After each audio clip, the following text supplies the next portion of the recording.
Hey everyone, welcome back to Extra Rise English Podcast, the show that helps you level up your English one real conversation at a time. I am Mia. And I am Leo. So glad you are here. Okay, I want you to picture something. 4 people, 4 different countries, 1 shared Google Doc, and a video call where nobody says anything for almost 10 full minutes. Just 4 faces on a screen, looking at a blank document, each one privately assuming that one of the other 3 is about to start.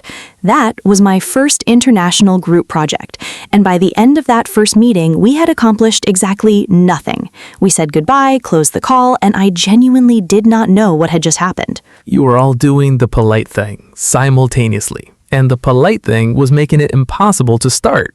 Which is, when you put it that way, kind of beautifully terrible. We were all being considerate, and it paralyzed us. That is exactly what today's about. And I want to say this up front. The silence in that meeting was not a failure of your team. It was a collision of very reasonable cultural instincts in a context that was not designed for any of them. Today, we're going to talk about what was actually happening in that room. And then we're going to give you the phrases that break the silence without making you feel like you were overstepping. Because that is the other part, knowing you should say something and not knowing how to say it without sounding like you're trying to take over. Let us get into it. This is segment 1. Leo, can you explain what was actually happening in that meeting? Because I have told that story a few times, and people outside of Asia always look confused. Like, why did no one just start? Because starting feels like claiming. In many Asian academic and professional cultures, stepping forward in a group without being assigned to do so can read as presumptuous, as putting yourself above the group. You have not been given the role of leader. You have not been invited to go first. Volunteering for that position without permission can feel like you are saying, I think I am more capable than the rest of you. And that's not a comfortable message to send. So the default is to wait until someone is assigned the role or until the structure makes it obvious who should lead. And in a classroom with the same students for years or a workplace where roles are established, that instinct works. The structure provides the assignment.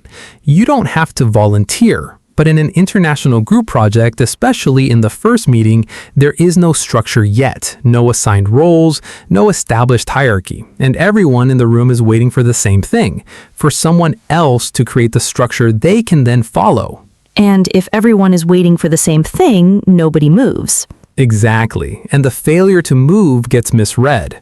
If you're from a culture where silence in a group meeting means discomfort or disengagement, you read the quiet as a problem. If you're from a culture where silence before speaking means you're thinking carefully, you read it as normal.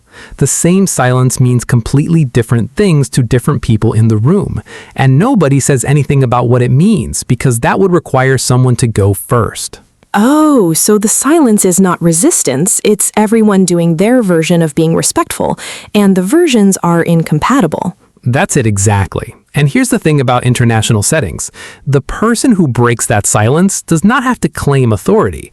They just have to create a container, a small structure that makes it easy for everyone else to participate. And the phrases that do that don't sound like leadership. They sound like organization, like someone who wants the meeting to go well for everyone.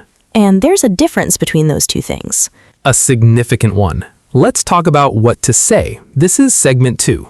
3 phrases. And before we get into them, if you've ever been in a group project and felt the silence stretching out and wished you had the words to do something, subscribe to Extra Rise right now. This is exactly the kind of episode we make every week. Phrase 1.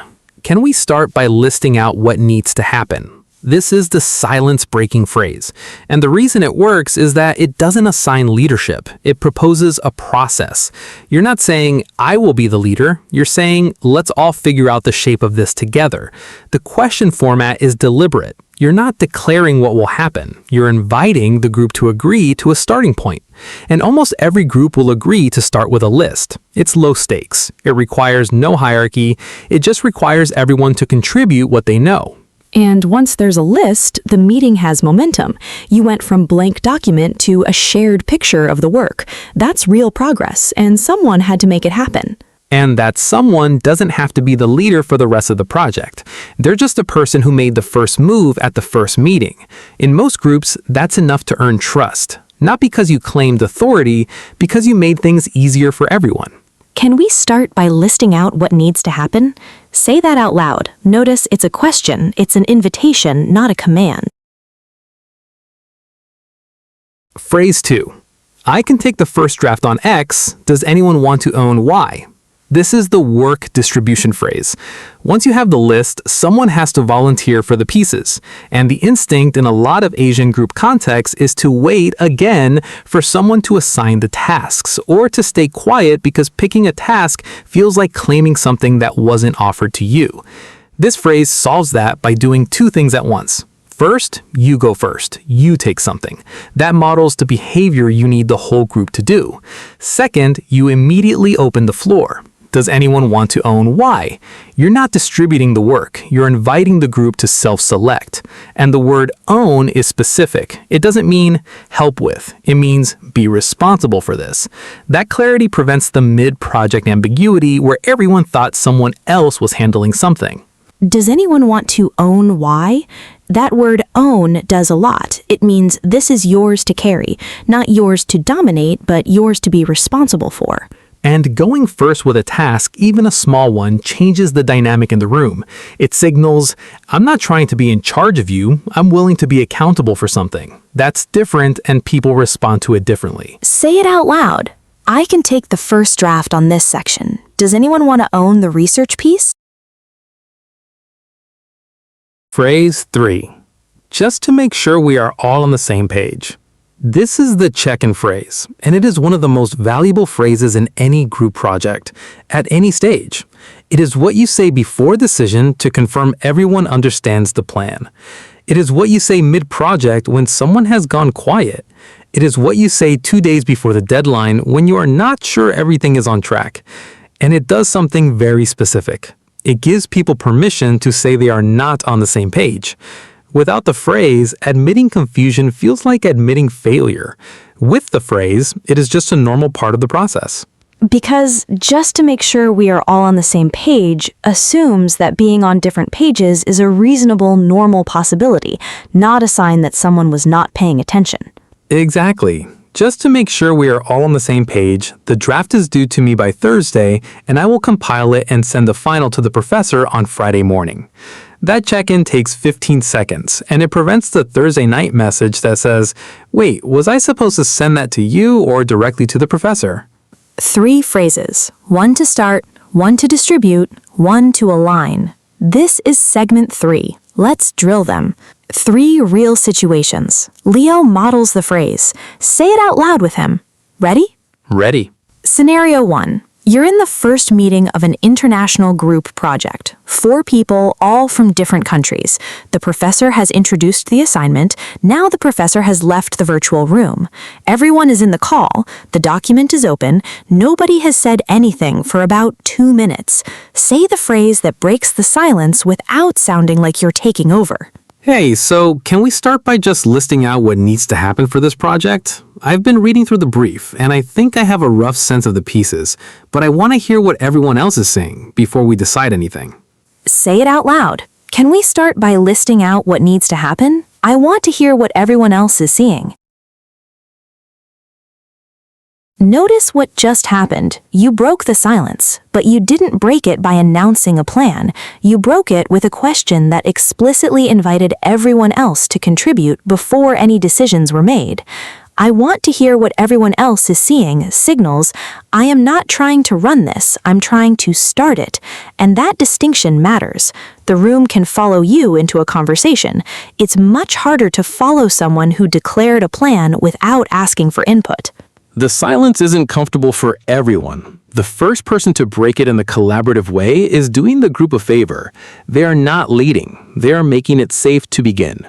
Scenario 2. It's 3 weeks into the project. There are 4 members. One of them, a teammate from Vietnam, has been responding less and less to messages. His section of the draft has not moved in 10 days. The deadline is 2 weeks out. You need to check in. Say the message. Hey, I just wanted to check in. I know everyone has a lot going on. I want to make sure we are all on the same page about where things stand. My section is about halfway done. How is yours coming along? If anything has come up, let's figure it out together now while we still have time. Say it out loud. I want to make sure we are all on the same page about where things stand. If anything has come up, let's figure it out together now while we still have time. That message does several things. I know everyone has a lot going on, acknowledges that his silence might have a reason and it's not an accusation. My section is about halfway done means you're not checking up on him from a position of being finished. You're in the work too. Let's figure it out together while we still have time turns the check-in into a support offer. If he's struggling, that sentence tells him, telling you is safe. You're not going to be angry, you're going to help. In many Asian group dynamics, silence from a teammate is not laziness.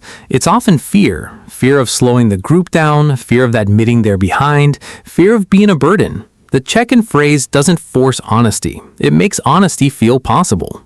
Scenario 3. It's presentation day. Your group is presenting together in front of the class. The 4 of you need to hand off between sections during the presentation. The transition between your section and your teammate's section needs to be clean. Say the handoff. That brings us to the second part of our analysis, which Priya is going to walk us through. Over to you, Priya. Say it out loud. That brings us to the second part, which Priya is going to walk us through. Over to you, Priya. Simple, clear, and it does something that most group presentations don't do. It names the next person before handing off. Over to you, without a name, creates a half second of confusion where the next speaker wonders if that was their cue. Over to you, Priya, removes the doubt.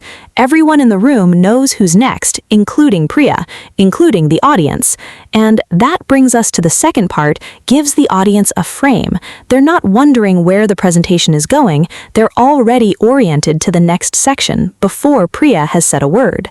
Presentations fall apart in transitions. The content can be excellent and the grade can suffer because the handoffs were awkward. A clean handoff signals that the group is coordinated, that someone held the thread. Practice the transitions as much as the content. Say all 3 responses out loud. The first meeting, the mid-project check-in, the presentation handoff. Say them until they're ready, because you'll need them. Maybe this semester, maybe in your next job. And now you have the words. Here's your one thing from today. The next time you're in a group setting and the silence stretches out, remember what Leo said. The silence is not resistance. Everyone in that room is probably waiting for the same thing you're waiting for. Someone has to go first. It doesn't have to be a declaration of leadership. It just has to be a question.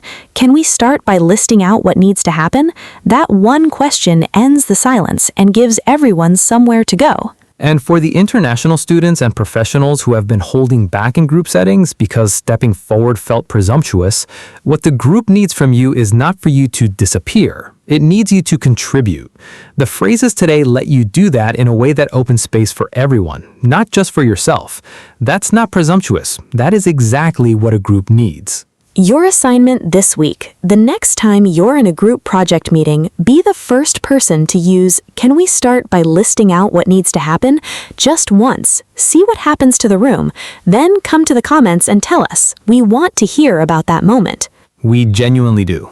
And if this episode reminded you of a group project where the silence went on too long, share it with the people from that project, because now all of you have the words. And if you want more of this every single week, subscribe. We'll be here. All right. Thank you so much for being here on Extra Rise English Podcast. And remember, because one serving of English is never enough. See you in the next episode.